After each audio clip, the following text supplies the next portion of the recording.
Hello dear students, मैं राकेश कुमार और आप देख रहे हैं YouTube channel Rajasthan digital school. और आज हम इस कक्षा 6 की गणित में पाठ नंबर 3 करेंगे। आज का वीडियो हमारे लिए महत्वपूर्ण है क्योंकि पूर्ण संख्याएं हैं और नेचुरल नंबर है, नंबर सिस्टम है, वो हर एग्जाम में किसी न किसी रूप में आते हैं। खास तौर से आपके रीट के लिए बहुत महत्वपूर्ण है क्योंकि 2 या 3 क्वेश्चन नंबर सिस्टम से आराम से मिल जाते हैं। 30 में से 3 क्वेश्चन तो आपको मिल ही जाएंगे। तो ये है नंबर सिस्टम का एक भाग जिसे पूर्ण संख्या कहते हैं। पूर्ण संख्या क्या है वो हम इस पाठ में समझेंगे और उसका जो गणितीय अनुप्रयोग है वो किस प्रकार से करेंगे। तो आप देखिए, सबसे पहले है कि लिखा हुआ है यदि हम 1 से लेकर 1, 2, 3, 100 तक 101, 999, 1001 गिनना पालन करें तो गिनते चले जाएं तो इसका अंत कहीं नहीं होगा। ये प्राकृत संख्याएं अनंत है,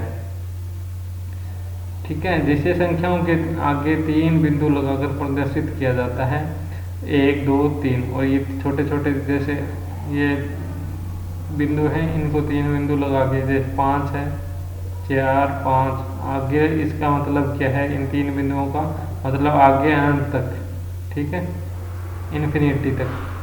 तो प्राकृत संख्याओं का समूह है, इसे किस रूप में प्रदर्शित करते हैं, अन के रूप में प्रदर्शित करते हैं। नेचुरल नंबर अन प्राकृत, ये एसएससी में पूछा गया सवाल है, +2 के लिए पेपर में आया था, CHSL जिसे कहते हैं। और कि प्राकृत संख्याओं का चिन्ह क्या है, और वहाँ पे एक पूर्ण संख्याओं का चिन्ह पूछा गया था, वो आगे इस पाठ में देखेंगे। प्राकृत संख्याओं के गुण क्या हैं, सबसे छोटी संख्या क्या है प्राकृत में, 1 है। प्राकृत संख्या में 1 जोड़ने पर अगली प्राकृत संख्या प्राप्त होती है, जिससे 18 + 1 19 हो गया। 3 है, 1 को छोड़कर प्रत्येक प्राकृत संख्या में यदि 1 घटाए तो पिछली संख्या पूर्ववर्ती प्राप्त होगी, जैसे 18 घटा 1 = 17। प्राकृत संख्या अनंत है। ये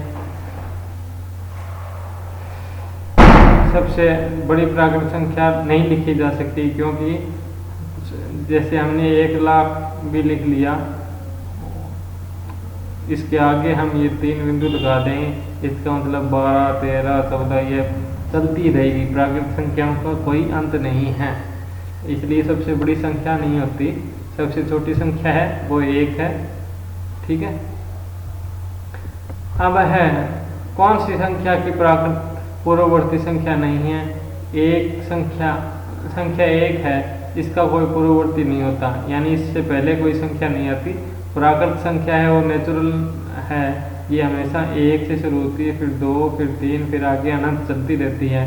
अगर हम इसके पहले शून्य लगा लेते हैं, शून्य को ले लेते हैं, तो ये प्राकृत समूह को क्या हो जाता है, नया समूह बनता है। और ये नया समूह बनेगा वो 0 से शुरू हो जाएगा, और इस समूह को हम क्या कहेंगे, पूर्ण संख्या कहेंगे, जिसे हम W से व्यक्त करते हैं, ठीक है। ये चिन्ह आप याद रखना, कहीं ना कहीं आपसे पूछ ही लेते हैं, चाहे आप SSC का एग्जाम दो, पटवारी का एग्जाम दो, चाहे राजस्थान से दो, चाहे हरियाणा से दो, जितने भी राजकीय कार्मिक एग्जाम हैं, जो central government, state government job हैं, उन सभी में कहीं ना कहीं ये प्रश्न इसे नंबर सिस्टम से आते हैं। तो 0 से शुरू होता है वो पूर्ण संख्याएं हैं, पूर्ण 0 से शुरू होती है। और प्राकृत है वो 1 से शुरू होती है, 1, 2, 3, और इसका नंबर n है और इसका चिन्ह है वो W है। ये n है, पूर्ण संख्याएं W से होगी और प्राकृत संख्याएं n से चिन्हित होगी, ठीक है। और ये शुरुआत 1, 2, 3 से, पूर्ण संख्याएं 0, 1, 2, 3 से। ये चीज़ें अपने को 2 पॉइंट याद रखने हैं इस पाठ से, रीड के लिए और छठी कक्षा के लिए तो ये पूरा पाठ ही पढ़ना पड़ेगा। अब पूर्ण संख्याओं के गुण क्या हैं वो देखिए। होल नंबर्स हैं, जिसे इंग्लिश में होल नंबर कहते हैं, इनके कैरेक्टरिस्टिक्स क्या हैं, गुण क्या हैं। प्राकृत संख्याओं के सभी गुण पूर्ण संख्याओं के लिए भी सही हैं, तो प्राकृत संख्या के थे वो सही है, परंतु यहाँ पे सबसे छोटी संख्या है वो क्या हो जाएगी, 0 हो जाएगी, जबकि प्राकृत संख्या में सबसे छोटी संख्या क्या होती है, 1 होती है।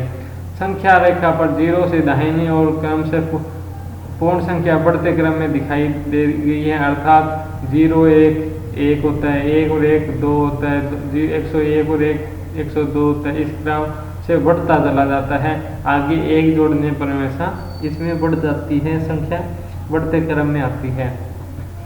अब है संख्या रेखा पे, आगे पॉइंट है 3.2 का तीसरा, संख्या रेखा पूर्ण रेखाओं की संक्रियाएं करेंगे। मतलब यहाँ पे हम किस प्रकार से जोड़, घटाव, गुणा, भाग सीख सकते हैं।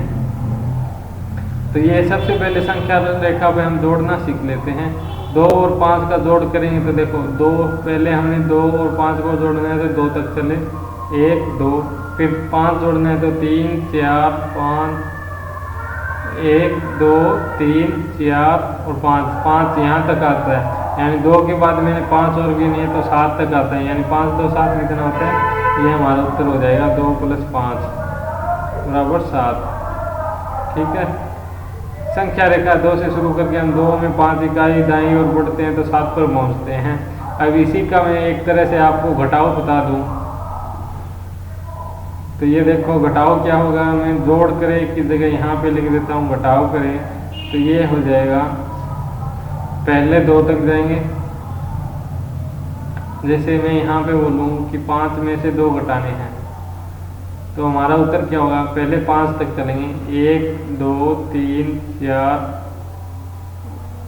ये 5 तक इस प्रकार से।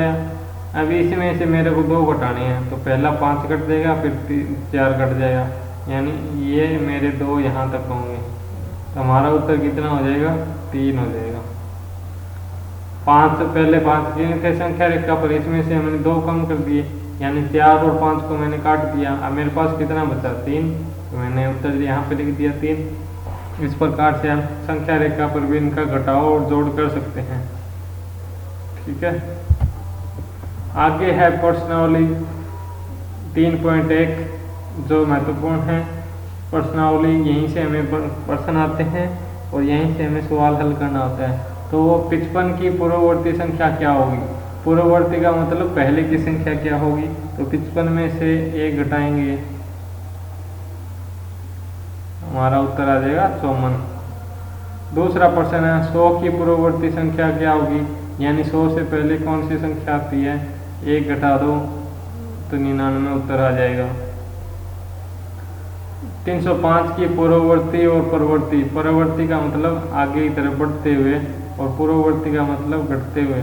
पूर्ववर्ती में 305 है, इसका 305 से पूर्ववर्ती तो हो जाएगी 4, इसका 1 कम कर देंगे तो ये 304 और पूर्ववर्ती क्या हो जाएगी, 1 आ गई तो ये हो जाएगी 305 के बाद क्या आता है, 306 आता है। तो पहला एक उत्तर तो ये रहेगा और एक उत्तर ये रहेगा। 304 पूर्ववर्ती है, 305 है वो परवर्ती है। प्राकृत संख्याओं में शामिल करने पर पूर्ण संख्याएं बनती है। क्या शामिल करने पर पूर्ण संख्याएं बनती है, 0 शामिल करने पे। ठीक है, 0। 1 की पूर्ववर्ती संख्या होगी, 1 से पूर्ववर्ती संख्या कुछ नहीं होगी। अगर पूर्ण संख्याओं के हिसाब से बात करेंगे तब हमारी यहाँ पे 0 हो जाएगा। प्राकृत संख्या में पूर्ववर्ती संख्या 1 की कुछ नहीं होगी, जबकि पूर्ण संख्या में 0 होती है।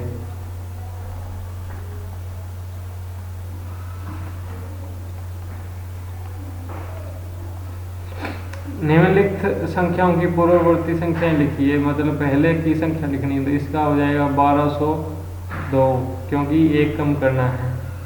इसमें 2406 है, इसका हो जाएगा 2405, यानी 5 इकाई में से 1 कम करते हैं। इसमें इकाई में से 1 करेंगे तो 35,554,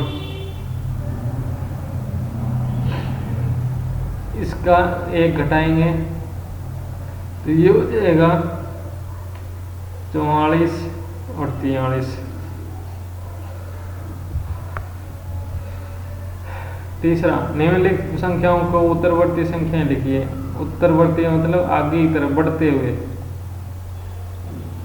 तब हम यहाँ पे क्या करेंगे, 1 जोड़ देंगे, +1 करेंगे तो ये आ जाएगा 2305। उसके बाद 3611 है, इसमें 1 जोड़ देंगे तो ये हो जाएगा 3612। इसमें 1 जोड़ेंगे 4000 में तो 4000 में 1 जोड़ते ही 4000 एक उत्तर हो जाएगा। 5060 में जोड़ते हैं 1 तो ये हो जाएगा 5061। ठीक है। निम्न संख्याओं को पूर्ववर्ती और उत्तरवर्ती दोनों संख्याएं लिखी है। इसमें क्या है, एक जब पहला प्रश्न 189, इसका एक संख्या पहले की बतानी है कि 189 से पहले क्या आता है, और एक उत्तरवर्ती में बताना है कि 189 के बाद में क्या आता है। तो 189 से पहले आता है 188 एक कम करने पे, और 189 में मैं 1 जोड़ देता हूँ तो ये क्या है की संख्या में 1 जोड़ने पर ये हमारा 190 हो जाएगा। दूसरा है 199, इसमें से कम करें तो 198 और फिर 200, फिर 208, 209 से 1 कम किया तो पूर्ववर्ती 208, उत्तरवर्ती हमारी 1 जोड़ने पे 210। 300 की पूर्ववर्ती क्या होगी 299 और 300 पे क्या होगी 301। उत्तरवर्ती हमारी संख्या क्या होगी, ये उत्तरवर्ती है, ये पूर्ववर्ती है, ये उत्तरवर्ती है, ये पूर्ववर्ती है 209 की। इस प्रकार से आप समझ सकते हो। सबसे छोटी पूर्ण संख्याएं कौन सी हैं, सबसे छोटी पूर्ण संख्या क्या है 0 होती है। अभी बताया था कि 0 है वो सबसे पूर्ण संख्या, छोटी पूर्ण संख्या है। ठीक है। छठा प्रश्न है, निम्नलिखित कथनों में सत्य के आगे और असत्य के आगे कांटे का चिन्ह या गलत का चिन्ह लगाइए। समस्त प्राकृत संख्याएं पूर्ण संख्याएं हैं, ये बात एक तरह से सत्य है, क्योंकि जो प्राकृत संख्याएं हैं वो 1 से शुरू होती है और पूर्ण संख्याओं में 1 2 3 आता है, 0 नहीं आता प्राकृत संख्या में। इसके अलावा जो आता है वो सारी पूर्ण संख्याएं हैं और वो प्राकृत संख्याएं भी हैं, इसलिए ये बात हमारे लिए सही रहेगी। इसी तरह का सवाल भी आपको किसी न किसी एग्जाम में मिल ही जाता है, इसलिए ध्यान से पढ़ें। ये पाठ छठी कक्षा से लेकर 8वीं तक की कक्षा गणित है, और सभी 9वीं से लेकर जो 12वीं तक का गणित है उसका आधार है, इसलिए छठी से लेकर 8वीं तक का गणित करना न भूलें। संख्या 1 है सबसे छोटी पूर्ण संख्या है। दूसरे प्रश्न में संख्या 1 सबसे छोटी पूर्ण संख्या है, ये बात गलत है, क्योंकि सबसे छोटी संख्या पूर्ण संख्या के रूप में हमारी क्या है 0 है। ठीक है। तीसरा प्रश्न है, 2 पूर्ण संख्याओं का योगफल सदैव पूर्ण संख्या होता है। तीसरा प्रश्न हमारा है कि 2 पूर्ण संख्याओं का सदैव योग, ये 2 सदैव पूर्ण संख्या ही होता है, ये बात हमारी सही है। अब है चौथा प्रश्न, इसमें 245 और 450 को जोड़ें और 450 को 245 जोड़ें, यह बात सही है। क्रम विनिमयता बोलते हैं इसको। पांचवा है 1124 में 0 जोड़ने पे 1124 उत्तर 0 उत्तर होगा, नहीं 1124 उत्तर होगा। ठीक है, ये हमारा उत्तर होगा, परंतु ये बात यहाँ पे इस उत्तर के हिसाब से गलत है। छठा है, घटाने की संक्रिया योग संक्रिया की प्रतिलोम है। घटाने की जो क्रिया है वो योग संक्रिया की प्रतिलोम है, ये बात छठी है, ये गलत है, असत्य है। और 4 - 4 0 एक पूर्ण संख्या है, ये बात सही है, क्योंकि 0 एक क्या है पूर्ण संख्या होती है और सबसे छोटी पूर्ण संख्या है। 7 - 7 बराबर नहीं है 0 के, तो ये बात गलत है, क्योंकि ये बराबर है। ठीक है, वास्तव में तो ये बराबर, परंतु यहाँ जो सवाल दिया है उसके हिसाब से हमारा असत्य हो जाएगा, गलत हो जाएगा।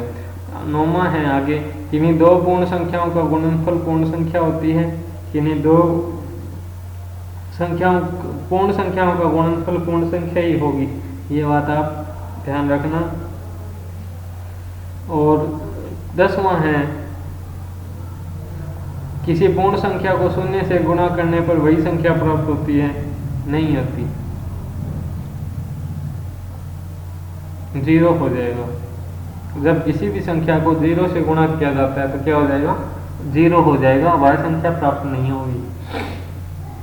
आगे 11वां है, जब किसी पूर्ण संख्या को 1 से गुणा करने पर वही संख्या प्राप्त होती है।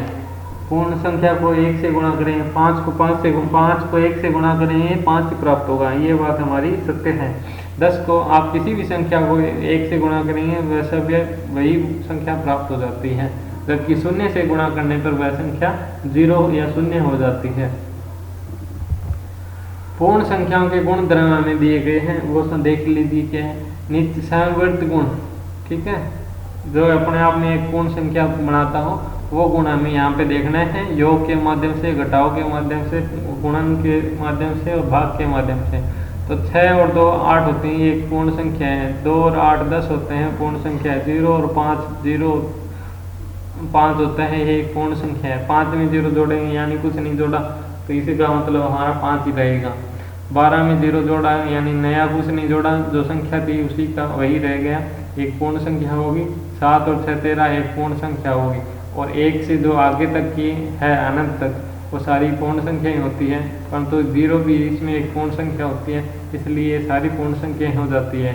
जोड़ के हिसाब से हमारा समवर्त है। ये देखो, 2 पूर्ण संख्याओं का योगफल एक पूर्ण संख्या प्राप्त होती है, ये इस बात हमें याद रखनी है। 2 पूर्ण संख्याओं का योगफल एक पूर्ण संख्या प्राप्त होती है,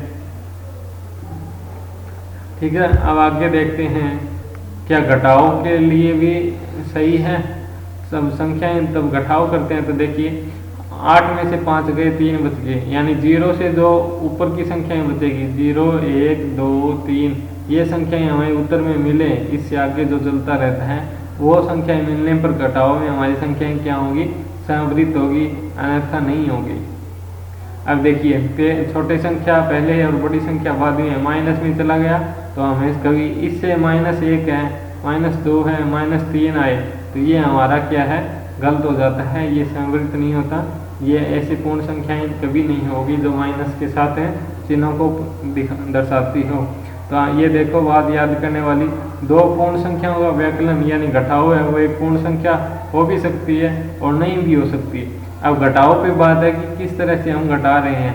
ये देखिए यहाँ पे माइनस में आ गया, इसके लिए मतलब ये नहीं होगा, और ये पूर्ण संख्या नहीं है और ये पूर्ण संख्या है। जैसे 7 में से 6 घटेगा तब 1 बचेगा, ये एक पूर्ण संख्या है, जबकि 6 में से 7 घटाएंगे तो हमारा -1 उत्तर आएगा, ये अपूर्ण संख्या है, ठीक है।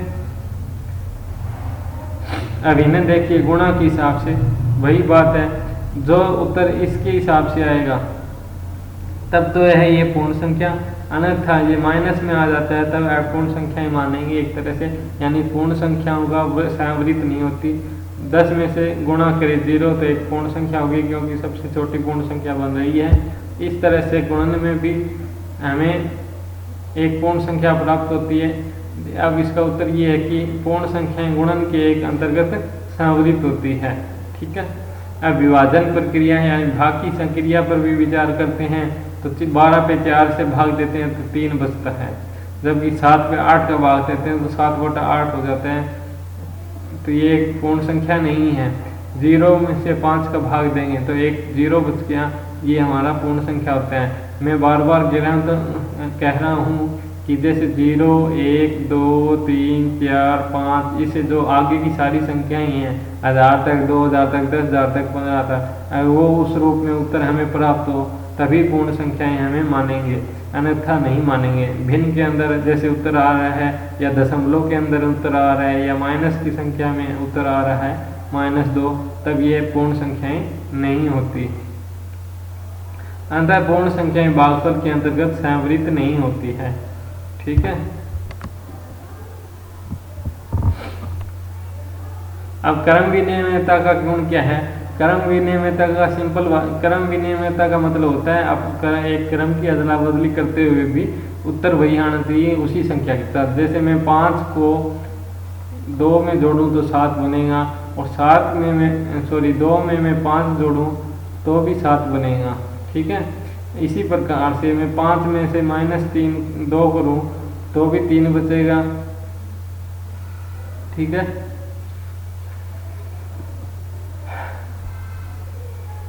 अब 2 में से -5 करें तो -3 बचेगा। अब इस पे देखेंगे कि पूर्ण संख्या है कि नहीं। सबसे पहले हम प्लस का क्रम विनिमयता का गुण देख लेते हैं। तो जैसे 8 और 7 15 किया और 7 और 8 15 किया। अब इसी सत्र में 19 और 15 34 जोड़ा, 15 को 19 में जोड़ा तो 34 मिला। ये संख्याएं हमें संख्या के स्थान परिवर्तन से y x y को जोड़ने पर भी हमें समान संख्या उत्तर प्राप्त हो तो इसे क्रम विनिमयता कहते हैं। अब आगे देख लेते हैं कि पूर्ण संख्याएं योग संक्रिया के लिए क्रम विनिमयता पूर्ण धर्म पालन करती है, यानी जब तक पॉजिटिव और 0 से लेके आगे तक के अंक आएंगे तब तक हमारा ये पूर्ण संख्याएं हैं योग संक्रियता में क्रम विनिमय का गुण धर्म पालन करेगी। अब यहाँ पे घटाव है, तब देखेंगे घटाव के बाद क्या होता है। दो संख्याओं को पुनः बदल कर गुणा करने पर भी वही संख्या प्राप्त होती है। अब बैकलाइन अब यहाँ पे देखो 5 को गुणा किया था 8 से तो 40, 8 को 5 से गुणा किया तो 40, 5 को 8 से गुणा किया 40, 25 को 10 से गुणा किया तो 250, 10 को 25 से गुणा किया तो भी 250, तो ये हमारा वही संख्या प्राप्त होती है, यानी सही है। अब घटाव करने हैं तो 8 में से 3 घटाएंगे तो 5 बचेगा, 3 में से 8 घटाएंगे तो कितना बचेगा, -5 बचेगा। अब क्रम बदलने पर वही उत्तर प्राप्त नहीं हुआ। क्यों नहीं हुआ, एक तो 5 होता है और एक -5 होता है, इसमें बहुत फर्क हो जाता है। आपने संख्या रेखा देखी होगी, यहाँ पे मान के चलो 0 है, फिर 1 2 3 4 और 5, यहाँ पे क्या है -1 है, यह -2 -3 -4 -5। अब देखो -5 और +5 का कितना डिफरेंस हो गया, इतना बड़ा डिफरेंस हो जाता है। इसको संख्या को बदलने पे, स्थान बदलने पे, क्रम बदलने पे, तो ये क्रम विनिमयता में पैकलन में हमारा गुण धर्म पालन नहीं करती है। इसी प्रकार से भाग की संक्रियाओं को क्रम बदलने पर भी वह संख्या प्राप्त नहीं होती। देखिए किस प्रकार से नहीं होती। मैंने 8 पे 2 का भाग दिया तो उत्तर 4 आ जाएगा, 4 दूनी 8 आ गया। अब जबकि मैं इसी प्रकार 2 पे भाग दूं 8 का, तब हमारा उत्तर क्या हो जाएगा, तब हमारा दशमलव में उत्तर आएगा, यहाँ पे 0 लगेगी और 8 दूनी 16 हो जाएगा, यानी उत्तर हमारा परिवर्तन हो गया।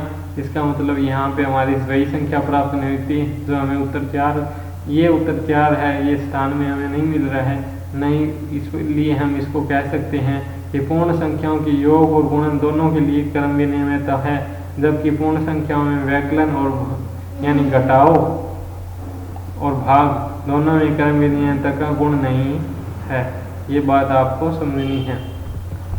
सहचारिता का गुण देखिए, 5 + 2 ब्रैकेट में 4, 7 प्लस में ये 5 और 2 7 जोड़ेंगे, पहले जो ब्रैकेट के अंदर है वही जुड़ेगा। सबसे पहले हम ब्रैकेट के अंदर का जोड़ेंगे, फिर उसके बाहर से संख्या है उसको जोड़ेंगे या घटाव करेंगे।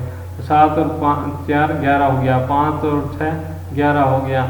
इधर यहाँ पे मैंने 5 को बाहर कर दिया, 2 और 4 अंदर कर लिया। इस प्रकार से मेरा उत्तर सेम आ रहा है, वही आ रहा है और यही आ रहा है। अब इसमें देखो पहले 7 और 9 को जोड़ ब्रैकेट में लिया, यहाँ पे 9 और 1 को ब्रैकेट में लिया, पर उत्तर हमारा दोनों बार क्या है 17 17 आया।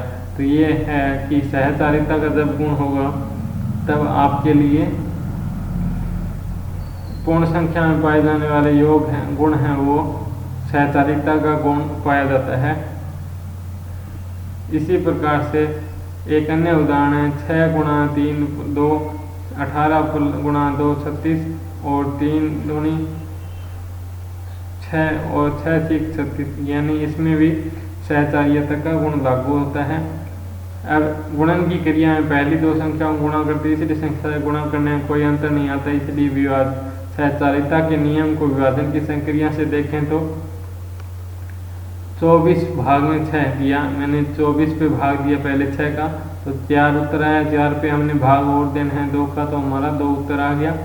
परंतु दूसरे सवाल में हमने परिवर्तन करते हुए सहचारिता के अनुसार 24 पे सबसे पहले 6 पे भाग दिया, 6 पे 2 का भाग देंगे उत्तर हमारा 3 आता है, और 3 का भाग देंगे हम 24 पे तो 8 आता है। यानी क्रम सहचारिता का नियम हमारा यहाँ पे नहीं होता।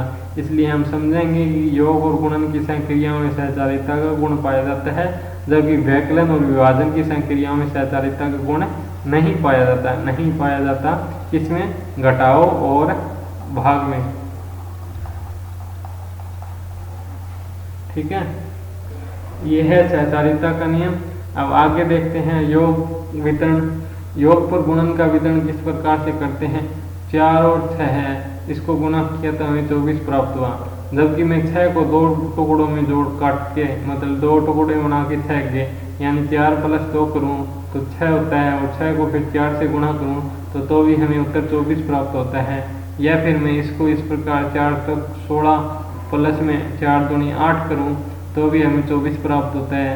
या 4 तो 6 होता है और इसको फिर 4 से गुणा करें तो 24 प्राप्त होता है। ये होता है योग पर गुणन का वितरण।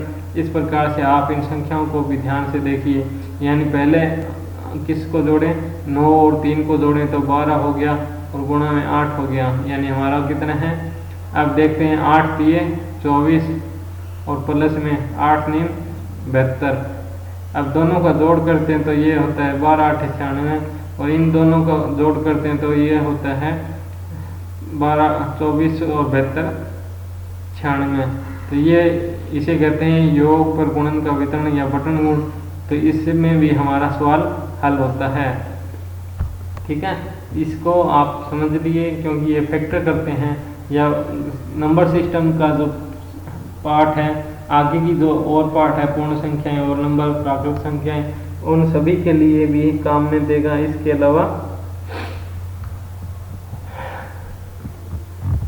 अब दूसरा है उपयुक्त क्रम को लगाकर योग कीजिए। अब उपयुक्त योग लगा के हम योग करेंगे। क्रम का जब प्रयोग करते हुए योग करते हैं तब हम देखते हैं इसमें क्या निकल के आता है। तब हमारा ये पहला सवाल कर लेते हैं यहाँ पे 85 प्लस में 186 प्लस में 15।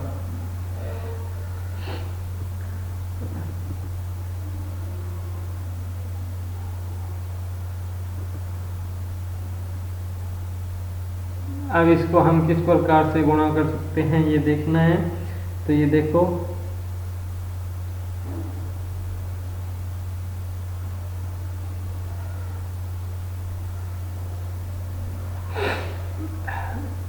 ऐसे हम इसको जो लगा सकते हैं योग करना।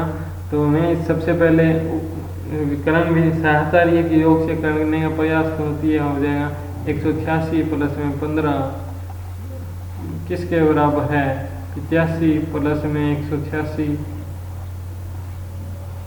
प्लस में 15। अब यहाँ पे क्या होगा कि हमें दो संख्याएं अलग अलग तरीके से जोड़ी है, परंतु तो इनका उत्तर एक ही आना चाहिए। जैसे 85 है और यहाँ पे मैं आगे 5 और 1 6 और 5 11 का 1 8 1 9 और 1 10 और 1 और 1 2।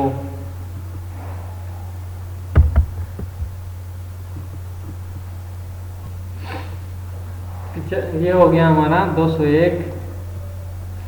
और अब इसको हम यहाँ से जोड़ते हैं, ये होता है 6 और 5 11 और 8 8 16 और 1 6 और 5 11 8 8 16 और 1 17 1 और 1 271 प्लस में 15। अब इनको जोड़ते हैं तब हमारा उत्तर क्या हो जाएगा 6 8 286 और इधर क्या होता है 286, यानी पहले का उत्तर क्या है हमारा 286 उत्तर आएगा। दोनों बराबर करेंगे तो क्रम भी नियम है, सॉरी सहायता ये का सूत्र मैंने यहाँ पे लगाया था, यहाँ पे इस प्रकार से लगाया। अब यहाँ पे भी आप कर सकते हो। तीसरा प्रश्न आपको मैं लिख के दे देता हूँ, आप अभ्यास कर लेना। जैसे 75 है, इसको पहले 60 और 75 को ब्रैकेट में लिया बराबर 35 प्लस में 35 किया। अब बराबर करेंगे हम प्लस में 65 और 75 प्लस में 35। ठीक है, अब इनको हल करेंगे तो सबसे पहले हम जो ब्रैकेट में लिखे हुए हैं इनको जोड़ेंगे। ठीक है, और उसके बाद जो उत्तर आएगा वो 35 और 65 में आपस में जोड़ देंगे। जो फिर सभी संख्याओं को जोड़ेंगे तब बराबर में जो उत्तर आएगा वो इस प्रकार से दोनों संख्याओं का जोड़ बराबर आना चाहिए। इसलिए योग हमारा नियम सही लागू होगा। जबकि आप योग करना सीख जाएंगे इस प्रकार से, तो ये करने का प्रयास करें। मैं दूसरा प्रश्न कराता हूँ फिर। उपयुक्त क्रम नियम लगाकर गुणनफल ज्ञात करना है। वही तरीका है, पर यहाँ पे हमें क्या करना है, गुणनफल करना है, कुछ अलग नहीं करना। जैसे दूसरे सवाल का मैं पहला लिख के करता हूँ यहाँ पे, तो 4 गुणा में 1225 गुणा में 25 है। ठीक है, अब इसको क्रम विनियमितता के नाम या सहचार्य से लगाऊँ मैं, सहचार्य से करते हैं तब मैं करता हूँ यहाँ पे। पहले तो मैंने इस प्रकार लिखना है, ये सवाल है पहला 4 गुणा 1225 गुणा 25, तो मैंने सहचार्य के नियम से इस प्रकार से लिखा। अब मैं 4 और गुणा में 1225 है, इसको ब्रैकेट में ले लेता हूँ और गुणा में करता हूँ 25, तो ये हो जाएगा। अब इनको गुणा करेंगे तो पहले तो 4 गुणा में लिखेंगे और ये जो उत्तर आएगा गुणा 1225 गुणा 25, इसको जोड़ेंगे, तब हमारा उत्तर यहाँ पे हल हो जाएगा।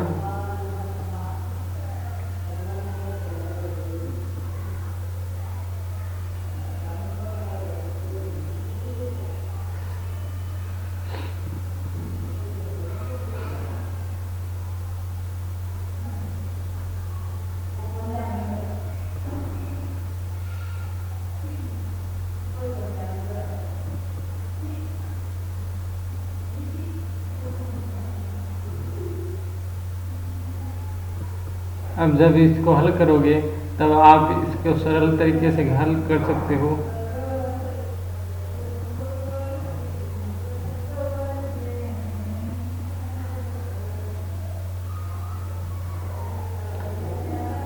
पहले हम 1225 को गुणा करेंगे, एक सही से बदलना पड़ता है बार बार। 1225 को गुणा करेंगे तो 25 आ जाएगा। गुणा करें 25 को 5 से गुणेंगे, 25 5 125, हाँ 12 लिखेंगे, 25 दूनी 50 और 12 62 हो जाएगा, तो हमारा 2 यहाँ पे आ जाएगा, आंशिक 6 रह जाएगी। 25 दूनी 50 और 6 56 यहाँ हमारा आ जाएगा, आंशिक हमारी 5 रह जाएगी। 25 एक कम 25 और 5 30, यानी 30 625 हमारा उत्तर आ जाएगा। फिर हम 4 से गुणा करेंगे तब हमारा उत्तर आ जाएगा 4 5 20, हासिल 2, 4 दूनी 8 2 10, हासिल 1, 4 6 के 24 और 1 25, 4 3 12, यानी 125 500 हमारा उत्तर आ जाएगा। इसको गुणा करने पे, ये जब संपूर्ण गुणा करेंगे इसका, ये हमारा उत्तर होगा। अब 1225 को 25 से गुणा किया तब मेरे को मिला 30 625, यानी मैं लिख लेता हूँ यहाँ 30 625। ठीक है, अब यहाँ पे जो उत्तर आया इसको 4 को गुणा करके, तो ये 122 500 है। अब इसको आप गुणा करेंगे तो सबसे पहले 4 से 1225 को गुणा करेंगे और फिर यहाँ पे जो उत्तर आएगा उसको गुणा 25 से कर देंगे, तब हमारा उत्तर ये क्या है 122 500 आ जाएगा। ठीक है, मैं अभी कर देता हूँ। ये है 1225 गुणा में 4, 4 5 20, 2 4 दूनी 8 और 2 10, 4 दूनी 8 1 9 और 4 1 4, यानी 4900 है। इसको 25 से गुणा करेंगे तब हमारा 122 500 उत्तर आ जाएगा। इस प्रकार से आप इसको शायद चार्य का गुण लगाकर साथ, इस गुण से हम इन दोनों सवालों को हल करेंगे, पहले और दूसरे की सभी संख्याओं को। अब है तीसरा प्रश्न, निम्नलिखित में से किस प्रत्येक का मान वितरण नियम ज्ञात कीजिए। वितरण नियम ज्ञात करना है, 125 गुणा 25 और 185 गुणा में 185 गुणा 25 और प्लस में 185 गुणा 75। इसमें वितरण का नियम ज्ञात द्वारा इसको ज्ञात करना है डिस्ट्रीब्यूशन नियम से। तो सबसे पहले हम क्या करेंगे, पहले सवाल को तीसरे का देख लेते हैं। तो हमें यहाँ पे करना है, जैसे 185 दिया है, गुणा में 25 दिया है, प्लस में 185 दिया है, प्लस गुणा में 75 दिया है। अब इसको हल करने हैं, तब हम यहाँ पे क्या करेंगे, 185 है वो हमारा कॉमन हो जाएगा। देखो 185 यहाँ 185 यहाँ पे है, तो मैं इसको कॉमन ले लेता हूँ यहाँ पे इस प्रकार से। ठीक है, अब ब्रैकेट लगाएंगे। अब ब्रैकेट लगा के हम करेंगे या ब्रैकेट का मतलब होता है वैसे गुणा, तो आप नहीं लगाओगे तो भी गुणा माना जाएगा, पर लगा लेना चाहिए। अब यहाँ पे 25 थी और यहाँ पे 75 थी, तो मैं क्या करूँगा 25, फिर यहाँ पे दोनों संख्याओं के बीच में क्या है प्लस का निशान है, तो मैं यहाँ पे प्लस का निशान लगाऊंगा और फिर मैं 75 लिखूँगा। ठीक है, अब उत्तर क्या होगा 185 गुणा में 75 और 25 कितना होता है 100 होता है, तो मैं 100 से गुणा कर लेता हूँ, तो ये हमारा उत्तर हो जाएगा 185 00। ये हमारा हल हो गया 18,500 हमारा इसका डिस्ट्रीब्यूटिव नियम से, वितरण नियम से उत्तर आ जाता है। ठीक है, अब आगे वाला सवाल मैं करूँ तीसरे का, दूसरा या तीसरा, उसमें भी ऐसे ही करना है हमें, जिस प्रकार से मैं यहाँ पे ये सवाल कर देता हूँ। इसमें भी कुछ बड़ा नहीं है, सिर्फ देखो 12 है, 92 और 8 है, और यहाँ पे 54,279 54,279 है, तो हम क्या करेंगे 54,279 को लिखेंगे और गुणा लिखाएंगे ब्रैकेट में 92 प्लस में 8, यानी ये हो गया 100, यानी इसका उत्तर कितना हो जाएगा 54,279 20। 100 से गुणा करते हैं तो 2 0 लगा दिए मैंने। तो ये इस प्रकार से आप इसको सरल सीधा समझ सकते हो। ये अच्छी है कि रीजनिंग, इस तरह के सवाल जो मैथ और बैंक में आते हैं उनके लिए पर्सनली महत्वपूर्ण है। इसी प्रकार से 12 और 8 में क्या है कि चौथे सवाल में हमें यहाँ दिया है 12 गुणा में 8 प्लस में 12 गुणा में 2। अब यहाँ पे हमें दिया है 12 गुणा 8 और 12 गुणा में 2, तो 12 कॉमन ले लेंगे हम, और प्लस में हम 8 प्लस में 2 कर देंगे, क्योंकि यहाँ बीच में प्लस का निशान लगा हुआ है, ये प्लस है, तो ये हो जाएगा 12 गुणा में 8 और 2 10 बराबर 120। अगर इस तरीके से आप करते हो तो भी 120 आता है। और दूसरा तरीका क्या है 12 8 96 और 12 दूनी 24, तो 6 4 10 9 2 11 1 12। इस प्रकार से में हमारा उत्तर ये 120 ही आता है। परंतु ये वितरण का नियम है, इसमें गुणा है वो थोड़ी छोटी हो जाती है और थोड़ी सरल हो जाती है, क्योंकि इकाई दहाई के हिसाब से हम इसको जोड़ लेते हैं। नेक्स्ट आगे चौथा प्रश्न, उपयुक्त गुणों का प्रयोग करते हुए गुणनफल ज्ञात कीजिए। अब इसका गुणनफल उपयुक्त गुणों के आधार पर हम ज्ञात करते हैं चौथे प्रश्न का, तब हम समझ में आएगा कि चौथे प्रश्न का जो इतना बड़ा गुणा हमें जो दिखाई दे रहा है वो सरल कैसे हो सकता है। 185 गुणा में 106, तो पहला सवाल है ये हम देख लेते हैं। तो उपयुक्त गुणों के आधार पर हम क्या करेंगे, देखो सिंपल सा है, पहले 185 और गुणा में 106 दिया था, हम 185 है इसको तो एज इट इज लिख लेंगे, परंतु यहाँ पे गुणा लगाते हुए हम वितरण का नियम लगा देते हैं इस पर, और 106 इसको हमने 2 भागों में बांट लिया, इसे फैक्टर कहते हैं एक तरह से। तो ये 106 था, मैंने इसको 2 भागों में बांटा। अब यहाँ पे क्या है, आप चाहो तो 185 को 100 प्लस 85 कर सकते हो और ये 106 से गुणा कर सकते हो, परंतु 100 और 85 की गुणा बड़ी हो जाती है, क्योंकि 100 और 6 की आसान गुणा है। तो ये देखिए 185 को मैं 106 से गुणा कर देता हूँ।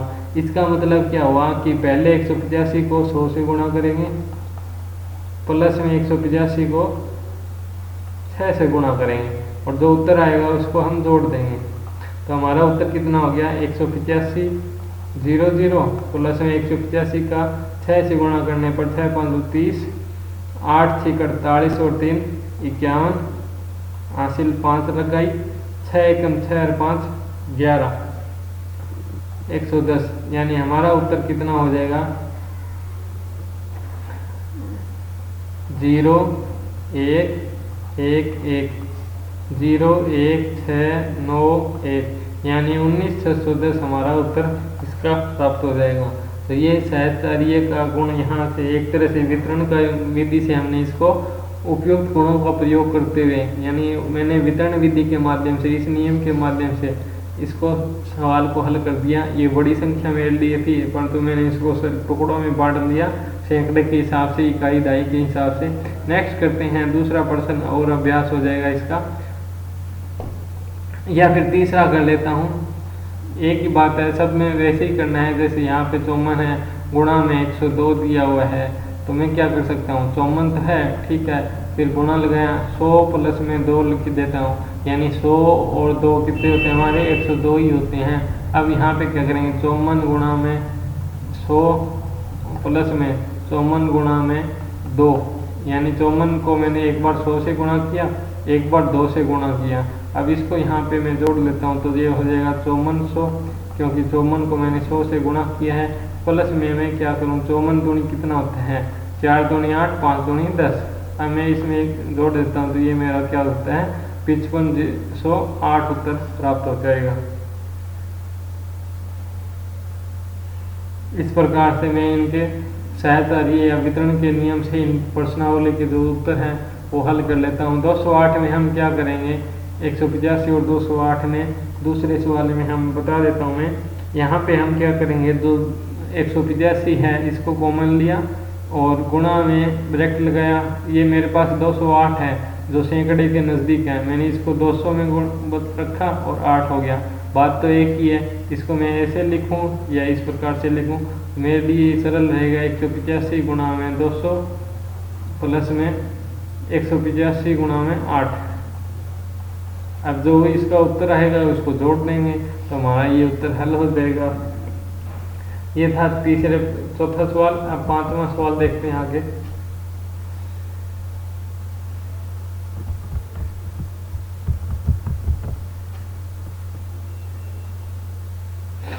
पांचवा सवाल है, मिलान कीजिए। 8 और 2 10 है। एक मिनट, अब हमें यहाँ पे मिलान करना है 1 2 3 4 को ABCD के साथ में, कि पहले सवाल में कौन सा गुण प्रयोग हुआ है, कौन सा सिद्धांत प्रयोग हुआ है, कौन सा रूल प्रयोग किया है हमने, कौन सा जो नियम है हमारा दो पहले दूसरे तीसरे में वो सामने दिया हुआ है, उसी के साथ मिलान करना है। 2 + 8 और 8 + 2 ये कौन सा नियम है, गुणन की क्रम विनिमयता का नियम है। तो इसके साथ हम A को जोड़ेंगे। यह जोड़ की क्रम विनिमयता का क्रम है, तो इसके साथ जो है वो हमें समझना है। तो यहाँ पे क्या है, 8 और 2 10 है और 8 और 2 और 8 10 है, यानी इसका जोड़ है वो क्रम जोड़ों की क्रम विनिमयता है, क्योंकि हमने यहाँ पे चिन्ह किसका लगाया हुआ है, प्लस का, और संख्या से का वही उत्तर आ रहा है, इसलिए हमारा क्या हो जाएगा, बी उत्तर आ जाएगा। अब आगे है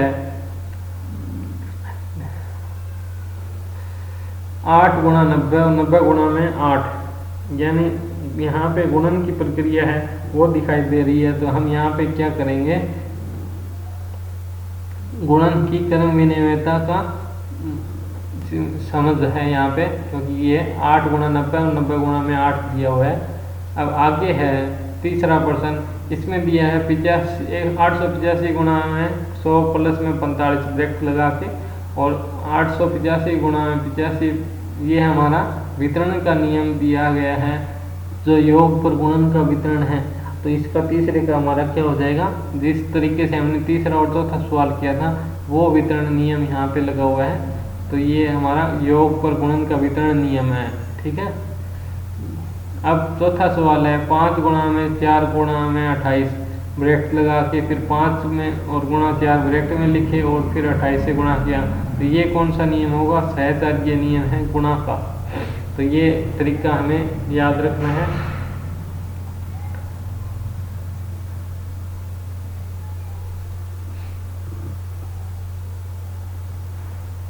ठीक है, छठा प्रश्न हम देखते हैं। छठे प्रश्न में हमें क्या दिया है इन्होंने, छठे प्रश्न हमें दिया है कि यदि 2 पूर्ण संख्याएं का गुणनफल 0 है तो क्या हम कह सकते हैं कि 1 या 2 ही शून्य होने चाहिए। उदाहरण देकर पुष्टि कीजिए। अब उदाहरण देकर हमें यहाँ पे ये बताना कि ये 2 पूर्ण संख्याओं का गुणनफल 0 है, तो निश्चित ही उनमें से कोई एक या संख्या 0 होनी चाहिए, क्योंकि 0 से कोई भी संख्या गुणा करने पर परिणाम 0 होता है। यदि 2 गुणन संख्याओं का पुण्य दोनों नहीं होनी चाहिए, एक होना चाहिए। कैसे होगा, कम से कम एक तो होगा। जैसे 8 को मैं 0 से गुणा करूं तो क्या होगा, 0 8 नहीं होगा, ठीक है। क्या उत्तर आएगा हमारा, 0 आएगा। अगर 0 को गुणा से करें तो 0 ही रहेगा, इससे कोई फर्क नहीं पड़ने वाला, ठीक है। अगर मैं 0 गुणा में 8 करूं, 0 गुणा में 7 करूं तो तो इससे भी कोई फर्क नहीं पड़ने वाला, क्योंकि 7 उत्तर हम नहीं लिख सकते। जब भी कोई संख्या से हम गुणा करते हैं 0 को, तो वो क्या हो जाती है, 0 हो जाती है। ठीक है, आगे है 7वां प्रश्न। यदि दो पूर्ण संख्याओं का गुणनफल 1 है, यदि दो पूर्ण संख्याओं का गुणनफल 1 है, तो क्या हम कह सकते हैं कि इसमें दोनों या एक ही 1 के बराबर होनी चाहिए। उदाहरण देकर पुष्टि की दी है। तो इसका कहने का अर्थ है कि यदि दो पूर्ण संख्याओं का गुणन है तो दोनों ही संख्या निश्चित रूप से 1 के बराबर होनी चाहिए, तभी हमारा हल ये होगा। या दोनों संख्याएं एक दूसरे के विरुद्ध क्रम में होनी चाहिए, अन्यथा एक गुणनफल प्राप्त नहीं होगा। इसका उत्तर होगा कि या तो 1 गुणा 1 होना चाहिए या 5 गुणा में 1/5 होना चाहिए। इस प्रकार से इसको हम गुण व्युत्क्रम ये बोलते हैं, व्युत्क्रम नियम। ठीक है, कई बार हिंदी या विज्ञान में, सॉरी गणित और विज्ञान में आपने व्युत्क्रम समझा होगा। जैसे ये 5 है और इसका व्युत्क्रम क्या होगा, 1/5 होगा। ठीक है, 2 है तो इसका व्युत्क्रम क्या होगा, 1/2 होगा। तभी ये इससे हम गुणा करते हैं, 5 गुणा में 1/5 व्युत्क्रम और मूल संख्या को गुणा करते हैं, तो ये 5 से 5 कट गया, 1 उत्तर आ गया। 2 से 2 कट गया, 1 उत्तर आ गया। इस प्रकार से हमारे या तो 1 गुणा 1 होना चाहिए, या संख्या है उसका एक संख्या मूल और एक व्युत्क्रम होना चाहिए, तभी हमारा उत्तर क्या होगा, दोनों या दोनों कोई एक है वो 1 के बराबर होनी चाहिए, या फिर तभी उसका गुणनफल 1 होगा। अब 8वां सवाल है, वितरण विधि से ज्ञात करना है। यहाँ पे हमें वितरण विधि लगानी है। वितरण विधि क्या थी 8वें सवाल की, 138 गुणा में 101। अब ये हो जाएगी 138 गुणा में 100 प्लस में 1। 138 को मैं गुणा करूँगा 100 से, प्लस में 138 को गुणा करूँगा मैं 1 से, क्योंकि पहली बार इसको गुणा करेंगे फिर इसको गुणा करेंगे 138 के साथ। तो मैंने यहाँ पे तो 138 और 100 है तो मैं 2 0 लगा देनी है। अगर यहाँ पे 10 होता तो मैं 1 0 लगा देता, और 138 ही होता है, तो ये हमारा उत्तर हो जाएगा 13938। ठीक है, इसका उत्तर कितना हो जाएगा, 13938। आगे 8वें का दूसरा करना है, तो 100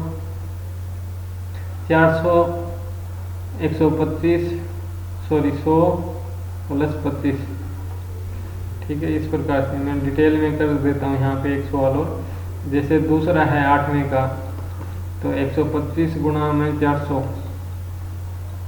और 125 को मैं कर लिखूँ तो 100 प्लस में 25 लिख सकता हूँ, गुणा में 400 लिख सकता हूँ।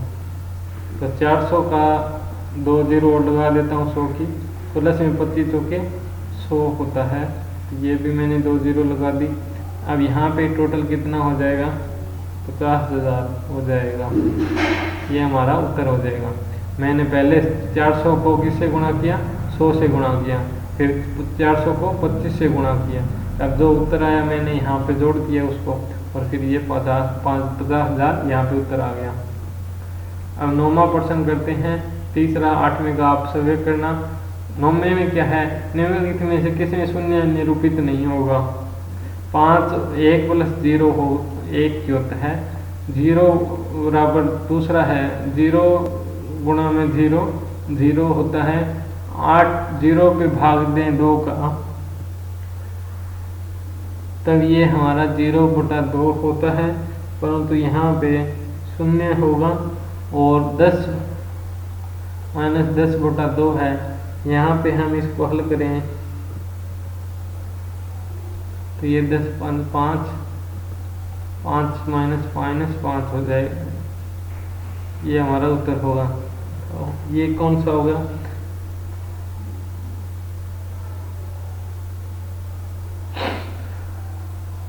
पहले का उत्तर कितना है, 1 है।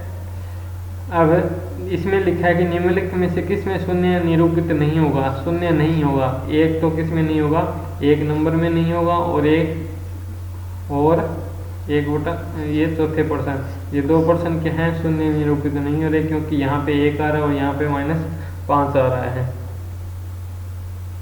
ठीक है, ये 10 - 10/2 था, 2 का भाग 10 पे दिया तो 5 आया। अब यहाँ पे 5 बच गया, माइनस का चिन्ह है तो इसमें से -10 में से 5 घटाएं तो उत्तर कितना बचेगा, 5 बचेगा। ये किया था मैंने इस वाले में, आपको शायद पजल हो गए हो। तो ये था 10वां सवाल, सॉरी 9वां। अब 10वां सवाल आगे देखते हैं। सही उत्तर का क्रमांक दिए कोष्ठ में लिखिए। इसमें सही उत्तर कौन सा दिया है, इसका 8 × 5 बराबर 5 × 8 और क्रम विनय में नियम के अनुसार किस में दिया है, क्रम विनय में किस में लगा है वो देखना है। तो क्रम विनय में जोड़ में लगता है।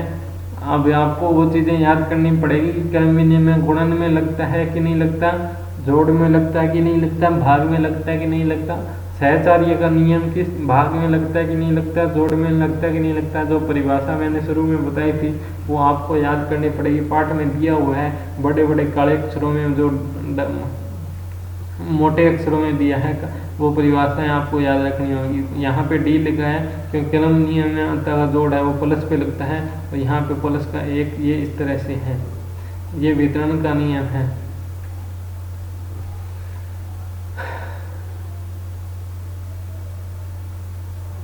निम्नलिखित क्रम विनिमयता नियम किस में है, क्रम विनिमयता नियम किस में है, सेकंड में गुणन का पूछा है, यहाँ पे जोड़ का पूछा था, ये ध्यान रखना आप। यहाँ पे देखो ये जोड़ में यहाँ पे लिखा हुआ है, गुणन का यहाँ पे लगा हुआ है 10 × 20 व 20 × 10। इसका कहने का मतलब है कि मैं 10 को 20 से गुणा करूँ या 20 को 10 से गुणा करूँ तो ये हमारा उत्तर क्या हो जाएगा, 200 ही आएगा। ठीक है, अब यहाँ पे जोड़ में भी एक उदाहरण आप समझ सकते हो, इस उदाहरण ऑप्शन के द्वारा भी आ सकते हो, 8 × 5 = 40, 8 × 40, परंतु यहाँ पे जोड़ का क्रम विनय में पूछा हुआ है इसलिए हम यहाँ पे गुणा का नहीं ले सकते, इसलिए ये पहला ऑप्शन गलत हो गया।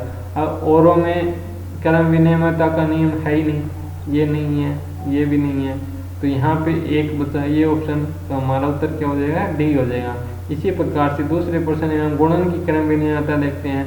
तो देखो ये 2 ऑप्शन तो वैसे ही खत्म हो रहे हैं क्योंकि यहाँ पे क्रम विनिमयता का गुणन का नियम नहीं है। ये 200 से 200 होता है, ये 100 को 100, 10 × 10 100 होता है, ये 20 × 20 400 होता है। अब यहाँ पे 10 20 30 होता है, पर यहाँ पे 10 × 20 200 होता है, तो ये भी कट गया। अब उत्तर हमारा क्या बचेगा, 20 × 200 और 10 को 20 से गुणा किया तो भी 200, यानी उत्तर ये हमारा ए हो जाएगा। इस प्रकार से आप समझ सकते हो। ये थी पार्ट नंबर 3। अब हमने यहाँ पे क्या क्या पढ़ा वो देखिए।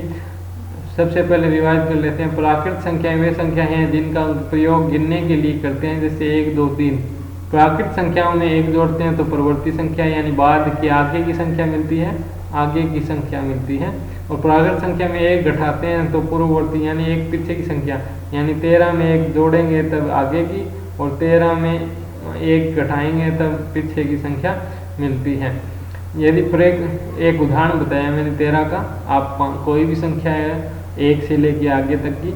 अब प्राकृत संख्या का एक प्रवृत्ति होता है, ये बात सही है। 1 को छोड़कर अन्य प्राकृत संख्याओं का पूर्ववर्ती संख्याओं में भी होती है। 1 का पूर्ववर्ती नहीं होता प्राकृत संख्याओं में, बाकी सब का होता है। यानी 2 से पहले क्या आएगा, 1 आएगा। 3 से पहले क्या आएगा, 1 2 आएगा। 4 की पूर्ववर्ती संख्या क्या है, 3 है। 10 की पूर्ववर्ती संख्या क्या है, 9 है। 7 की पूर्ववर्ती संख्या क्या है, 6 है।